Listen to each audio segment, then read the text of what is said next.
Okay kids, it's DK from Mr. V Amps, and this is a Peavey Classic VT series amp.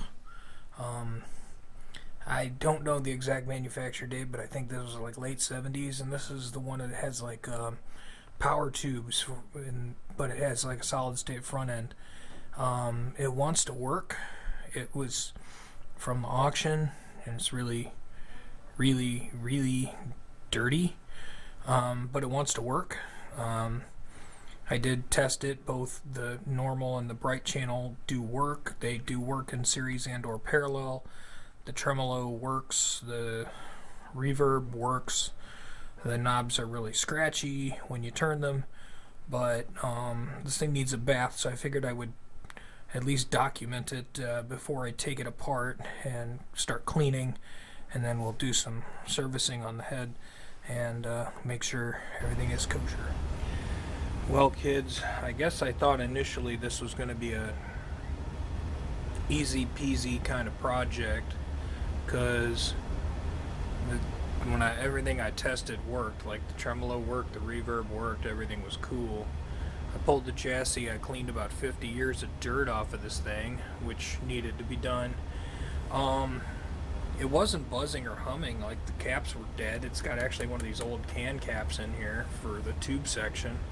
And anyway, I put it on the bench just to clean the pots, and you know, hey, we'll toss it back together. It's still working good. And this guy was rolling around in there. It appears to have popped off the board there, which would be symmetrical with over there. It's a 100 microfarad cap, and it just apparently fell off the board. So this amp is from '76. It's probably appropriate to recap it. I don't wanna, but let's do what's right. Check out these input jacks with all the switching for the series parallel. Those things are cool. Vintage switchcraft. American, yeah. Okay, so I did a bunch of recapping. It's marked 0375.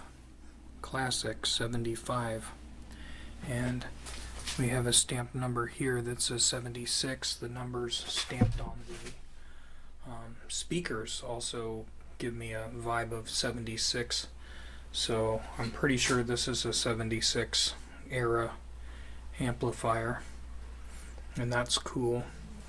I was able to get all of this business recapped, and that went fine. I had all appropriate values. Some of these they had like 2.2 microfarad. I think they were like 50 volt. Those got bumped up to whatever the next voltage was, and you know, some of them got bumped up voltage. The only ones I had to defer from the original values is up here in the corner. Let's drop you down. Maybe you can come see with this.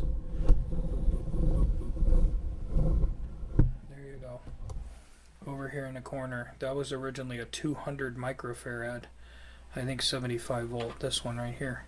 And 200 microfarad isn't one that you see all the time, so I put a 220 in it. And then this was 47 microfarad next door to it, and it was like, I don't know, a higher voltage at 75. That's what's right here. Why don't I just look at it? 50 volt, 47 microfarad, 50 volt. And I had a 50 microfarad 50 volt, because I tend to have vintage values because I'm working on old stuff, and this is using the a little bit more modern value caps. But again, a few microfarads here and there shouldn't make a hill of beans difference. The only thing left to do is deal with the big can cap down here. High voltage, you know, 475 volt jobby tube stuff. Okay, so fast forward a good chunk of time ahead. This had one of those can caps in there that was 40 microfarads, 40 microfarads, and 220 microfarads, and the resistors and stuff. So I built that on a terminal strip over here, so I could just leave that in place so it doesn't look like there's a big hole in the amp. That should fit and clear just fine. So now we just have to turn it on and see if it explodes. Yay. Okay, so I got a Variac. I'm just going to creep it up and watch for explosions. Alright. It's about 30-ish volts. Nothing interesting. I do have the power switch on. About 50-ish volts. Again, nothing interesting is happening. Let's turn the master volume all the way up and put a little bit more gain on the front end just in case it comes alive so I can hear it. Usually these come alive when you get to about 75 or 80 volts, but nothing is shuddering and shaking telling me that we're going to blow up. There we go.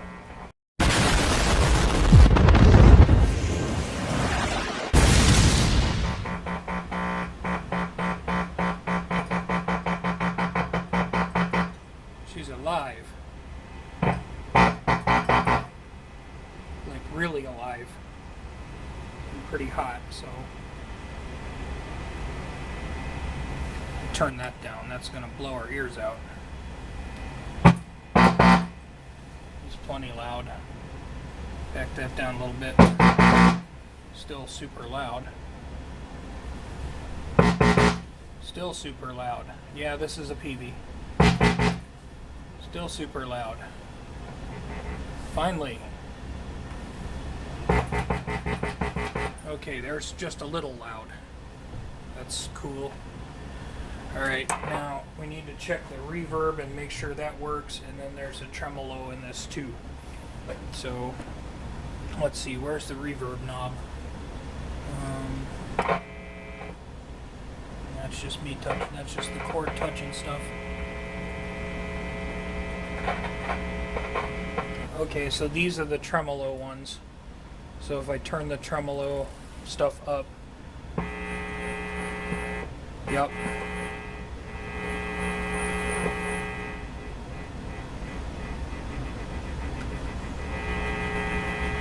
Yeah, the tremolo is tremoloing, just take my word for it. And then the reverb. And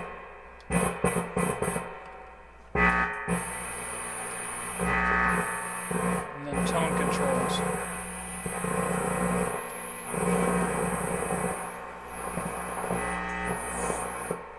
Yep. Okay, so as far as I can tell, everything's working.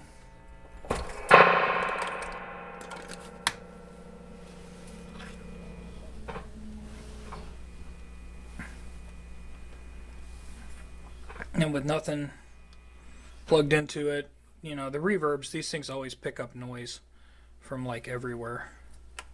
And my lights and all that junk are probably going to be adding noise to it.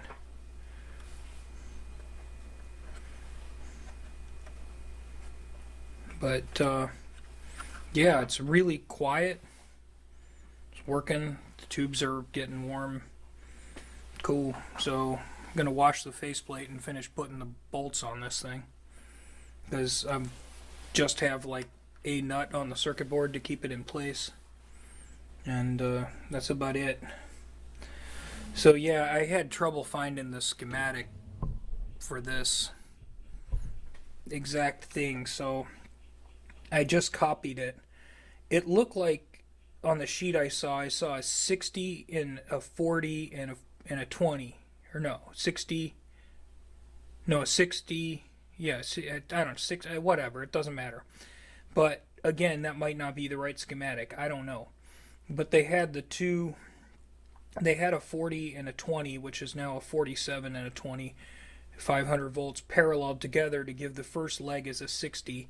Then the second leg was a 40, and the third leg was a 20. But, so I tried to replicate that as best I could with my setup here, and it seems to have been successful because the amp is amping. And you can tell this is old-time solid state because this is like all discrete circuitry. We've got all discrete transistors. There aren't any ICs in this at all.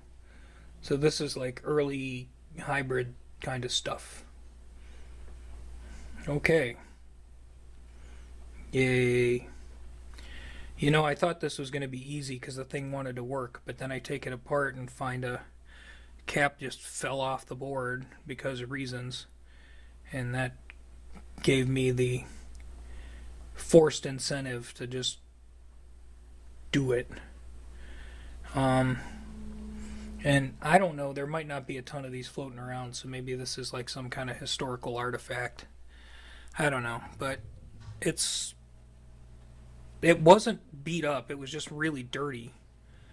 But I mean, the amp is older than I am, and it wants to work, so may as well preserve it, I guess.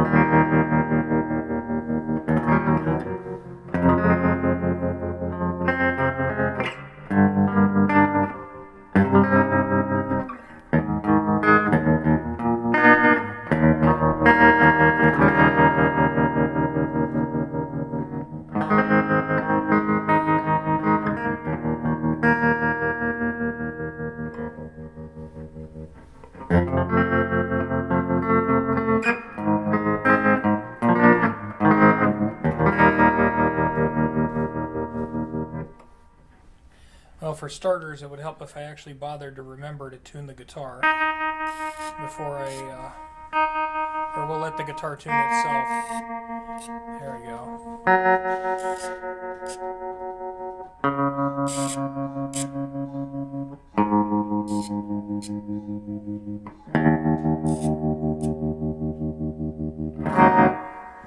So, first opinion is the treble is the choppy style. It's a very choppy tremolo.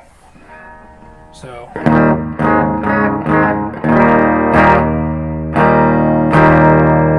certainly got a big sound to it. And I'm assuming if I bring in a bunch of gain,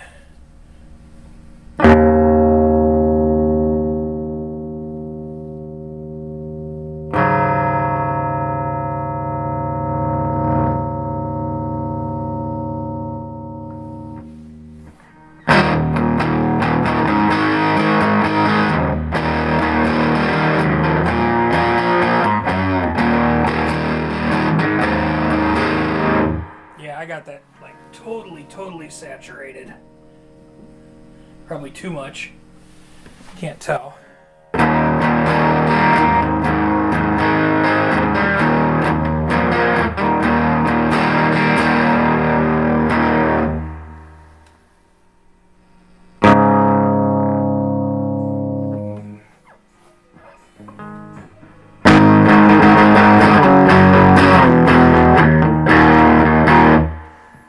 It's obviously too loud for our camera. See if you can turn that down.